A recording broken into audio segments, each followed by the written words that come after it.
Good morning, everyone. Today I just wanted to do a talk on Phalaenopsis orchids, and I have some examples pulled down for you, and then we're also going to take a look at the windows that I have them in, and just do a little talk on them. So let me get the camera flipped around, and we'll take a look at the ones I pulled down, and then we'll go to the windows. Okay, we're back, and I got the ones pulled down that I wanted to show. This is a miniature, medium miniature, I guess you would call it, because this here is a true miniature. And now when the roots are gray silver like this throughout the whole pot, it's time to water. See, I just watered it not that long ago, so this one doesn't need it yet. And let's take a look at these. Now see, if it's silvery green, silvery gray color, you need to water them. If the roots are bright green, like this here, wait, don't water it. It doesn't need it. The roots will tell you when to water. They'll turn, like I said, that silver gray, and when they turn the silver gray, that's when it's time to water. But you look inside your pot for the root color. Don't look at the top of the pot, because that's not going to tell you anything. You need to look towards the bottom and kind of on the sides of it. You can see that all of those are green. Do not water yet because they are green. Wait until they turn this color here, and then it's time to water. Now let's talk about light. I give mine indirect light, never full sun. I tried that once and I ended up burning a lot of my leaves. I put them in a south window, about maybe 2 foot from a south window, and it was still too much for them. So I currently house mine in a north window, and again, here I am in Kansas, so you need to take your environment and your light situation and the angle of the sun into thought process when you're deciding where you're going to place your orchid. Also, the growth point, which is going to be the center of your orchid, should always be placed the same direction that you've had it. That way you're not messing up the leaves, because they will grow crooked and cockeyed, kind of like this one here. This is a rescue that I picked up. My wife brought it home and said that it needed help, so it's grown this leaf and this leaf in my care.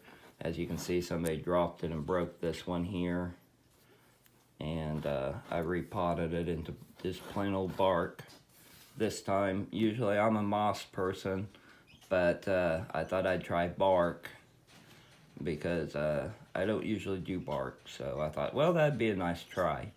Let me stop here and I'll switch cameras around, and we'll take a look at some of them hanging in the windows.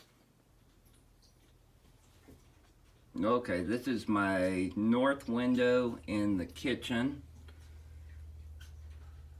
and there is a medium miniature, and as you can see, it's starting to put out aerial roots up here, and another aerial root, and then there's my mount that I'm trying again, and try to pull out. There's the rest of my miniature collection, some of them anyway. I have more miniatures strung throughout, and they bloom really well in the north window for me, because they like that cool down temperature in the winter time to get them to spike. and this window is perfect for that. It gets just cool enough that it sends them into spike. Also, as you can see, the aerial roots are crazy, and they will get crazy if you provide enough humidity for them.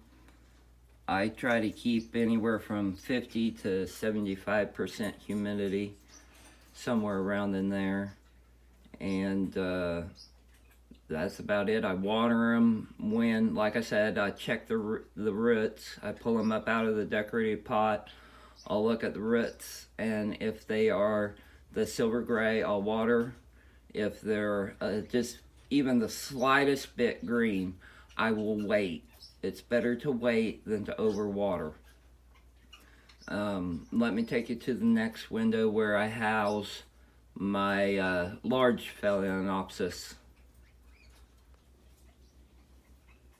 And we're back.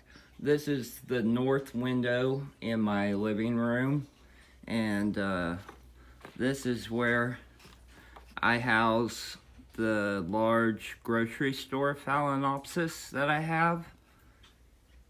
And they are all planted in moss and bark mixture.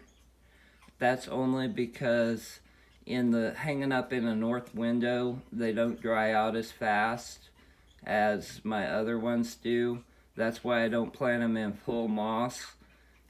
If I know they're going to go in a window, I'll do moss and bark mix. 50-50 mix between sphagnum moss and bark to pot them up in. That way it retains some moisture, but it's not keeping them too wet for too long of a time, because that north window, it does get cooler in the winter time. So it holds some moisture a little longer than in the summer. I have to water them more often in the summertime than I do in the winter, of course. I guess that's about it. I think we've gone over the light. It's indirect bright light, not super bright, but not super dim either, because you have to have enough light to get them to flower. So the north window is perfect for me, but it may not be perfect for you. You're just going to have to try to play around with it and see and decide for yourself which window is going to be best for them. You can always move them if they don't like it. I know a lot of people say that once you put them in one place, just to leave them. But if they don't like that window, they don't like that window, and you need to find some place that they do like. So my theory is, if it's not growing for you, not growing roots, it's not doing anything for you, it needs a different location, it needs a different environment, or it needs some kind of a change. It should never just stop growing, in my opinion. Mine always grow constantly. Either they're growing roots or they're growing new leaves. And so I guess that's about all I have. I just wanted to do a little conversation on that. Be careful when you're watering. Don't overwater them. I'd rather underwater mine and let a couple of leaves get a little wilty before I overwater it, because overwatering, you're done. You've killed the roots. I thank everyone. I really do appreciate each and every one of you liking, watching, commenting, subscribing, and I'll be back again soon. Thanks, everybody.